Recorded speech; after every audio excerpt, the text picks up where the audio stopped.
पुण्याचे महायुतीचे मुरलीधर मोहोळ हे अमित ठाकरेंच्या भेटीसाठी आता दाखल झालेत। अमित ठाकरे आज पुणे दौऱ्यावर आहेत आणि या दौऱ्यादरम्यान मनसेच्या कार्यालयात दोन्ही नेत्यांची भेट होतीये। मनसेनं महायुतीला पाठिंबा जाहीर केलेला आहे, त्यानंतर या दोन्ही नेत्यांची ही भेट होतीये। पुण्यामधून ही महत्त्वाची राजकीय घडामोड।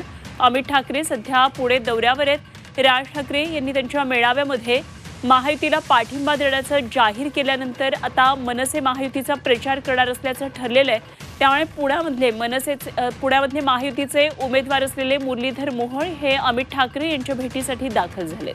आज पुण्यामध्ये ही भेट होतीये, तेव्हा मनसे नेमकी महायुतीच्या या प्रचारामध्ये कशा पद्धतीने आता उतरती हे बघणं महत्त्वाचं ठरणार आहे।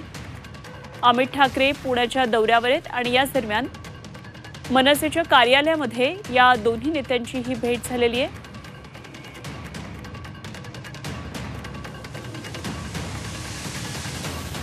तर मुरलीधर मोहोळ हे अमित ठाकरेंच्या भेटीसाठी गेलेत। महायुतीचे उमेदवार आहेत मुरलीधर मोहोळ आणि महाराष्ट्र नवनिर्माण सेनेचं पुण्यामध्ये जे कार्यालय त्या ठिकाणी मुरलीधर मोहोळ पोहोचलेले आहेत। अमित ठाकरे राज ठाकरेंचे चिरंजीव सध्या या ठिकाणी पोहोचलेले आहेत आणि दोघांची भेट झाली आहे।